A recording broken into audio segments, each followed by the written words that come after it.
Hi friends, this is Manmeet. Welcome back to the channel. So these days, like everyone is talking about physical health, how to get in shape and stuff like that. I agree that is important, but it is equally important to discuss and be aware about financial health, because financial health is very critical in your long run, right?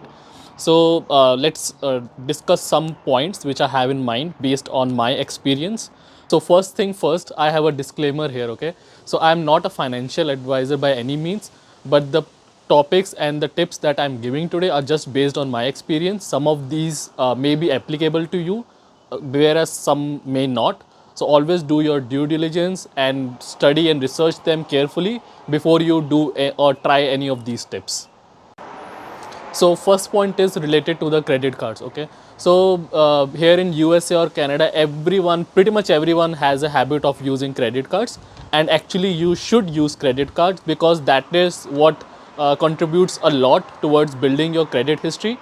But the thing to keep in mind is that the expenses that you do on your credit card, they should be the one which you can actually afford.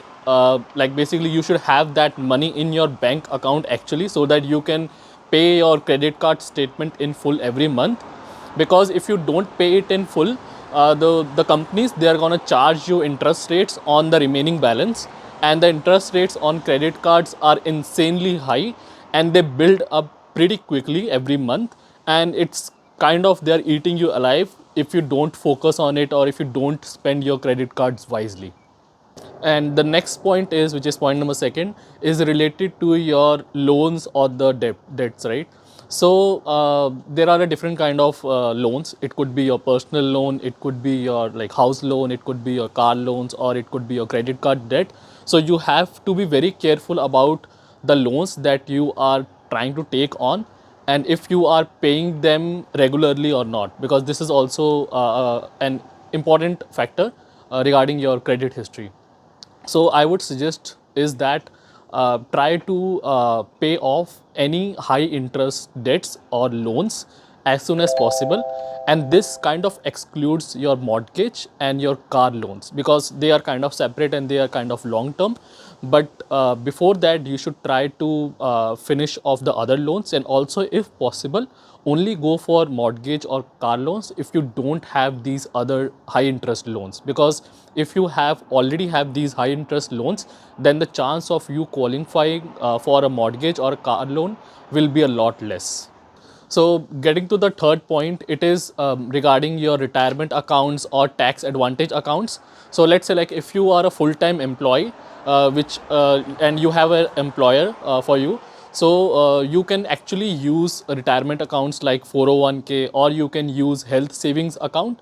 So what these will do is you can actually invest the money in these accounts for longer terms, and that will also help you in kind of generating your retirement account, which you can use later down the road, right?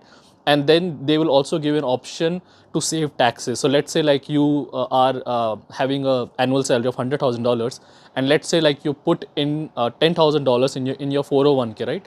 So the next year when you are paying taxes, you can show that you put $10,000 in your 401k account, and instead of paying taxes on 100,000, you will eventually end up paying taxes on 90,000, right? So this is just one example of how you can use these kind of accounts to save taxes. And because taxes are a lot, so you should be careful about which type of accounts you can use and what all things you can legally do to save on taxes, because that's a big chunk of our paycheck, right? So coming to the fourth point, it is like follow 75, 15 and 10 rule. So what do I mean with that, right? So it's like 75, 15 or 10, or 75, 10 or 15, right? The total is 100, right? So you have to basically cut your income in these three slabs: 75%, 15% and 10%. So let's say like for example you make $1,000 in a month, right? So from $1,000, what you should do is keep aside $750, which is 75%, $150, which is 15%, and then $100, which is 10%. The reason I'm saying that is because from your salary, you should spend 75% of what you make on your like monthly expenses, right? It could be your rent, it could be your mortgage, it could be your groceries and utilities and everything that you usually do in a month, right? So limit all these things to 75%, and then after that 10% you should keep aside in an savings account. It could be, let's say, like for emergencies. Let's say like if you own a house and there is some, like uh, kind of a surprise thing that need your attention. Let's say like you need to get something repaired in your house, or any urgent medical expense. So you should have some amount of savings which could be used in cases of emergencies, okay?